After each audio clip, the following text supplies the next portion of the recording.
Assalamualaikum warahmatullahi wabarakatuh. Perkenalkan saya Diana Evalina dari kelompok 2, yang dimana produk kami akan membahas Reborn from the Sea, produk Oceanova. Revolusi sirkular ekonomi dari limbah jaring ikan menjadi furniture berkelanjutan. Di mana presentasi ini untuk memenuhi ujian tengah semester dari mata kuliah analisis perancangan usaha. Jadi, produk Oceanova memiliki 5 orang anggota tim yang akan menjadi pembicara pada hari ini. Yang pembicara pertama yaitu Tendi Tansah, yang kedua Sri Mulyani, yang ketiga Muhammad Hifzil Fuadi, yang keempat Anggara Dian Hidayat, dan terakhir saya sendiri Diana Evalina sebagai moderator. Selanjutnya akan langsung dijelaskan oleh pembicara satu. Baik, terima kasih. Di sini saya akan membahas tentang Critical Framework STP. Apa itu STP? STP adalah segmentasi, targeting, dan juga positioning di Oceanova, yang merupakan unsur dari cara kita menempatkan posisi produk kita. Next. Nah, yang pertama ada segmentasi. Di sini Oceanova itu hadir sebagai pionir furniture berkelanjutan dengan identitas desain Reborn from the Sea.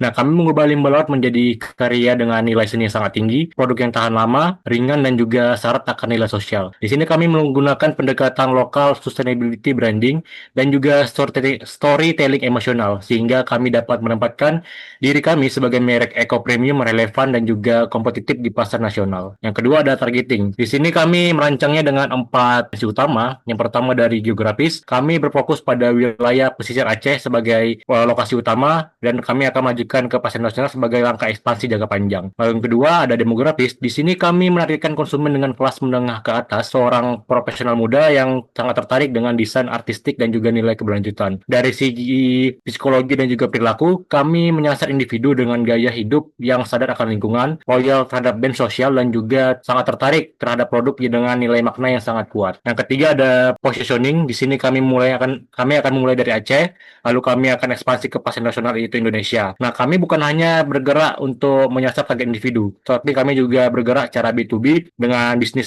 to bisnis dan juga dengan pemerintah, dengan menempatkan diri kami sebagai wadah yang menampung aspirasi dari di bawah naungan pemerintah. Terakhir, dari hal tersebut, kami enggak hanya membuat konsumen Oceanova hanya sekedar memberi produk kami, tetapi kami juga membuat mereka berpartisipasi dalam gerakan sosial untuk menyelamatkan laut. Nah, dari ketiga tadi, kita dapat melihatnya secara detail di Critical Framework STP, ada segmentasi, positioning, dan juga targeting yang telah kami breakdown sedemikian rupa. Selanjutnya, berdasarkan STP produk Oceanova dilakukan beberapa evaluasi. Yang pertama yaitu analisis metode 4P, yaitu product, price, place, dan promotion. Untuk yang pertama, ada produk.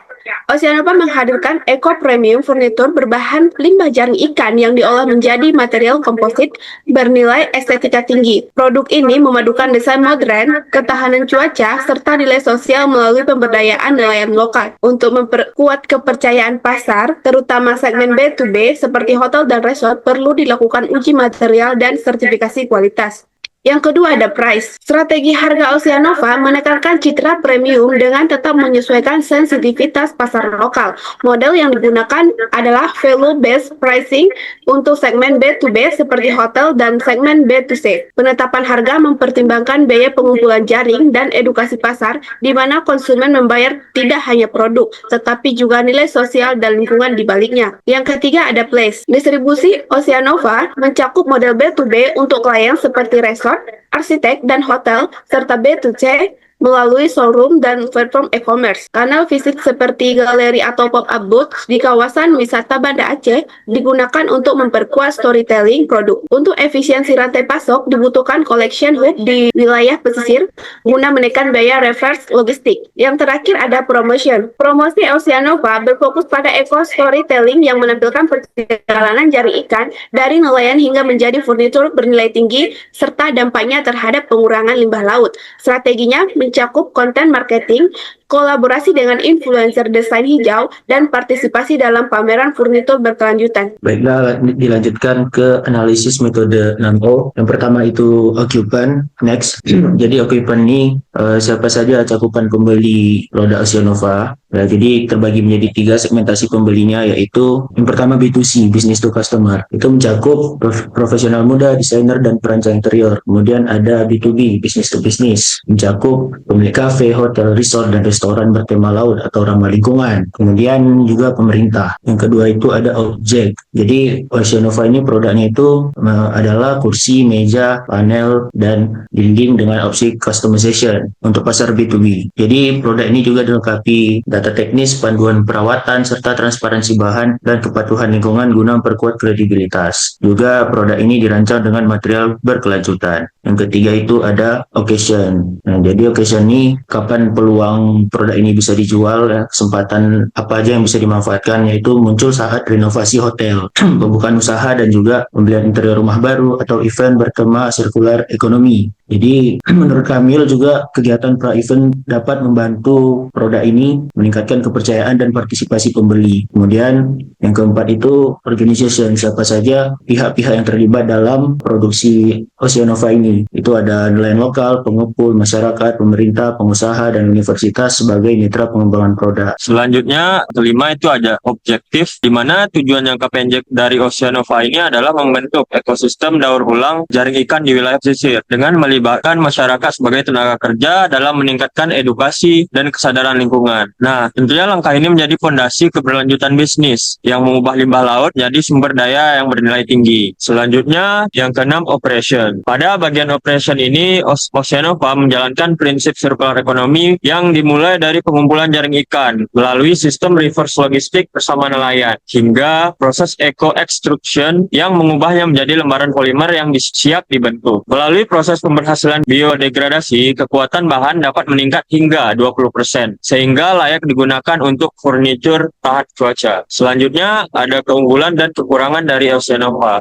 Yang pertama, Oceanova ini memiliki perbedaan yang unik, di mana bahan limbah laut dan kepedulian sosial menciptakan nilai etis dan emosional yang tinggi. Yang kedua, tren pasar mendukung industri furnitur sirkular ekonomi ini tumbuh pesat, capai peningkatan 12% per tahun. Yang ketiga, Oceanova ini selaras dengan kebijakan ekonomi biru, KKP, dan SDGs 8, 9, 12, 13, dan 14 yang diterapkan Oceanova. Yang keempat, model bisnis fleksibel sehingga dikembangkan kedua segmen, yaitu ke segmen business to business dan business to consumer secara paralel. Selanjutnya, kekurangan dari Oceanova ini yang pertama, tantangan biaya awal dan teknologi dalam proses pembersihan maupun pengolahan jaring. Selanjutnya, kekurangan dari Oceanova. Yang pertama, itu tantangan biaya awal dan teknologi dalam proses pembersihan maupun pengolahan jaring. Nah, yang kedua, persepsi pasar tentang stigma negatif dari produk sampah, sehingga Oceanova memerlukan edukasi visual dan sertifikasi kualitas. Nah, yang ketiga, standar dan sertifikasi yang belum merata dan beberapa pasar belum mengenal uji LCA atau Life Cycle Assessment untuk bahan daur ulang. Yang keempat, itu peningkatan harga jual Oceanova akibat dari biaya riset dan investasi yang masih tinggi. Baiklah, selanjutnya yaitu potential improvement dari produk Oceanova. Potential improvementnya yang pertama, melakukan LCA atau Life Cycle Assessment untuk mengukur dampak lingkungan produk sebagai dasar klaim sirkular ekonomi dan tender B2B. Yang kedua, mengembangkan model bisnis hybrid, penjual produk, jasa instalasi, dan program return untuk menjaga siklus produk tetap sirkular. Yang ketiga, menjalankan pilot project dengan hotel atau resort untuk memperoleh data performa dan testimoni pasar. Dan yang terakhir,